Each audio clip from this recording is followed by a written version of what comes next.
एक बार फिर से हो गया था ए टू जेड लर्न प्रोग्रामिंग और आज हम सीखने वाले हैं इफ़ एल्स कंडीशन का यूज़ करते हैं कि किस तरीके से हम डिस्काउंट निकाल सकते हैं। अगर मान लीजिए हम अगर कोई परचेज़ करते हैं या हम किसी को सेल करते हैं और हमें उस पर डिस्काउंट निकालना हो तो हम इसको कैसे यूज़ कर सकते हैं, तो उसके बारे में आज हम सीखेंगे। तो एक छोटा सा एक प्रोग्राम आपको इफ़ एल्स का और बेटर और अच्छा यूज़ करना सिखा सकता है। क्योंकि देखिए एक्चुअली हम रियल वर्ल्ड का एग्जाम्पल ले रहे हैं, क्योंकि सबको पता है हम डिस्काउंट्स वगैरह लेते हैं, हम परचेज़ करते हैं तो उसमें कुछ कंडीशंस उन्होंने दे रखी होती है कि अगर आप इतने का खरीदेंगे तो आपको इतना डिस्काउंट होगा, अदरवाइज़ नहीं तो आपको अगर इससे ऊपर चलेंगे तो आपको इतना डिस्काउंट होना ही होना है या मिलने वाला है। तो इस तरह की कुछ प्रोग्राम को हम एक्चुअली किस तरीके से इम्प्लीमेंट कर सकते हैं इफ़ एल्स की हेल्प से, तो वो मैं आपको सिखाने वाला हूँ। तो जनरली आज सीखते हैं इसको। तो सबसे पहले हम अपने इसको स्टार्ट कर लेते हैं। ओके, देन आप ऑलरेडी मैं लास्ट प्रोग्राम में आपको ट्रिक्स भी सिखा रहा था, मैंने ऑलरेडी ट्रिक की वीडियो डाल रखी है। अगर आपको ट्रिक्स जाननी है इसकी तो आप देख सकते हैं यहाँ पे। तो आइए फिलहाल हम सबसे पहले यहाँ पे क्या करते हैं, जो हमें निकालना है यहाँ पे हम इंट परचेज रख लेते हैं और हमें डिस्काउंट निकालना है तो डिस्काउंट रख लेते हैं। हम शॉर्ट में ही रख लेते हैं, कोई इशू नहीं है। तो हमने डिस रख लिया और 0। ओके, एंड देन हमें एक्चुअल अमाउंट भी निकालना है तो हमने एक्चुअल ले लिया।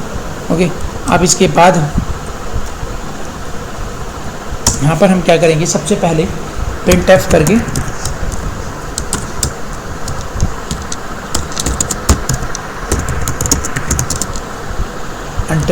Enter the amount of purchase, जितनी की आपने परचेज करी है वो अमाउंट एक्चुअली हम डलवा रहे हैं। ओके, और बाकी मैं स्लैश इन दोनों जगह लगाता हूँ समटाइम्स, ये जस्ट मेरी एक हैबिट है। तो प्लीज़ इसे एक ही जगह आप लगाइए, लास्ट में कोशिश कीजिए हमेशा लगाइए ताकि कर्सर आपका नेक्स्ट लाइन में ट्रांसफर हो जाए। स्कैन एफ कर लेते हैं, मेमोरी में स्टोर करवा लेते हैं %d ampersand purchase, that's it. आप देखिए सबसे इम्पोर्टेंट क्वेश्चंस क्या है, मैं क्वेश्चन यहाँ पे कमेंट के हेल्प से लिख देता हूँ, मल्टी लाइन कमेंट्स की हेल्प से। तो क्वेश्चन ये है कि अगर परचेज छोटे बब्बर अगर आपके 12,000 तक है तो आपको 1% का डिस्काउंट मिलना ही मिलना है। ओके, अदरवाइज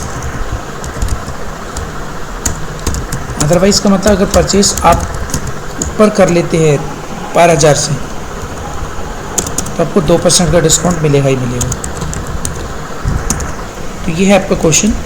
ओके, अब इस क्वेश्चन को कैसे इम्प्लीमेंट करेंगे वो हम यहाँ पे अभी सीखते हैं। अगर आपको इफ़ कंडीशन या इफ़ एल्स नहीं यूज़ करने आते तो प्लीज़ इसके जो आप वीडियोज़ है प्लीज़ उससे पहले आप देखिए जाके, उसमें आपको पता लगेगा। देन उसके बाद ये वीडियो आपको ही क्लियर हो पाएगी। तो इफ़ दिया हमने परचेज लेस देन इक्वल 12,000 है, करली ओपनिंग ब्रैकेट करली क्लोजिंग और एल्स करली ओपनिंग और करली क्लोजिंग। अब इन ब्लॉक के अंदर हमारे प्रोग्राम्स एक्चुअली एग्जीक्यूट होंगे। तो अगर ऐसा कुछ हो जाता है तो हमें 1% डिस्काउंट निकालना है, तो discount equal purchase multiply rate of interest 1 है डिवाइड बाय 100 दिस।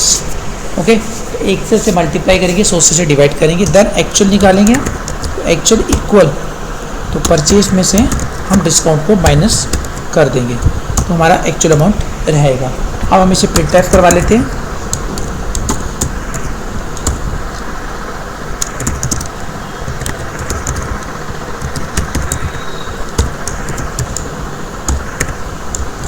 हमारा एक्चुअल को हम यहाँ पे प्रिंट करवा देते हैं। Okay, that's it. अब ये देखिए यही कोडिंग एक्चुअली मैंने कॉपी पेस्ट कर लेनी है। मैं इसे पहले सिलेक्ट कर लेता हूँ और यहाँ पे पेस्ट कर देता हूँ।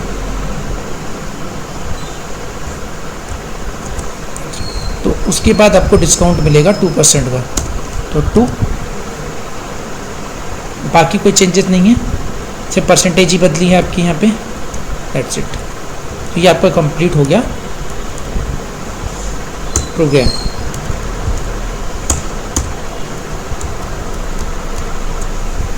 ओके, आप एक बार कंपाइल कर लेते हैं अपने प्रोग्राम को।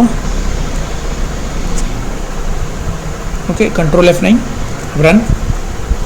अब अमाउंट क्या रहा है, मान लीजिए मैं 10,000 डाल रहा हूँ।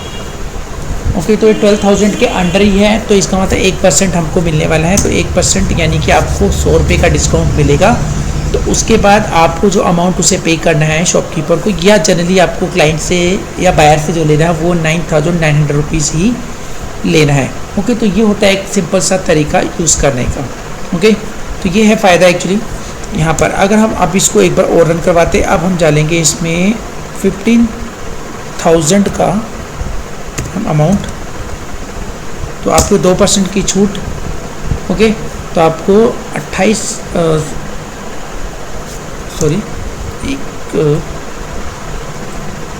आप एक बार मिस्टेक देख लेते हैं हम यहाँ पे। ओके, 25,767 अमाउंट थे, तो दैट मीन्स आपको यहाँ पे लॉन्ग इंट का यूज़ करना होगा, वरना आपका जो रिजल्ट है वो आपका गलत आएगा। तो लॉन्ग इंट की रेंज ज़्यादा होती है 25,767 से, तो आपको यहाँ पे ध्यान रखना है कि यहाँ पे आपको अमाउंट लेना होगा। तो ये थोड़ा सा आपको ध्यान रखना है। ओके, तो चाहूँगा देखिए रेंज की वजह से आपके आउटपुट जो है ना गलत हो जाएगी, तो यहाँ पे आपको थोड़ा सा इस चीज़ के क्लियर होना चाहिए वो क्या क्या रेंज उसके लिए यूज़ करते हैं। ओके, तो थोड़ा सा ध्यान रखिए, जो इंट होता है वो -32,768 से लेके प्लस 32,767 तक लेता है। अगर इससे ऊपर वैल्यू चली गई है तो आपको लॉन्ग इंट की हेल्प लेनी होगी। तो लॉन्ग इंट की रेंज ज़्यादा होती है, तो ये थोड़ा सा आपको ध्यान रखना होगा। ओके, तो रेंज कितनी है आपकी 32,767, तो ये उससे ज़्यादा बड़ी कैलकुलेशन हो गई है, इससे थोड़ा सा आपको यहाँ पे लॉन्ग इंट लेना होगा। ओके, तो लॉन्ग इंट के लिए भी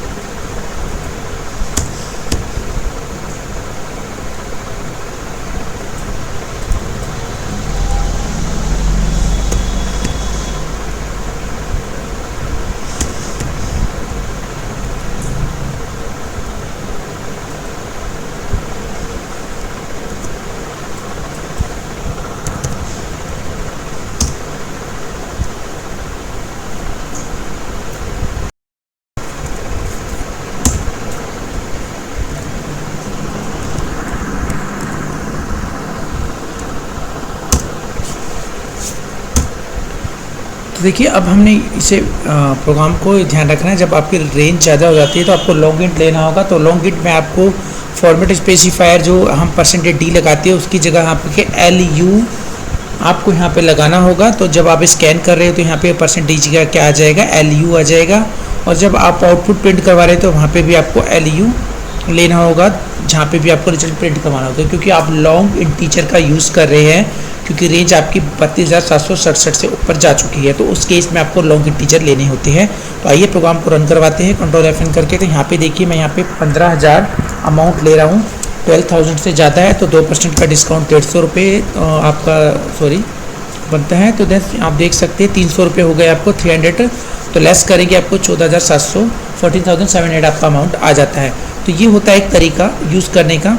तो आपको क्वेश्चन जो प्रॉब्लम आई हमने उसको भी सॉल्व करा है यहाँ पे कि हमें लॉन्ग इंटीजर यूज़ करने होंगे यहाँ पे।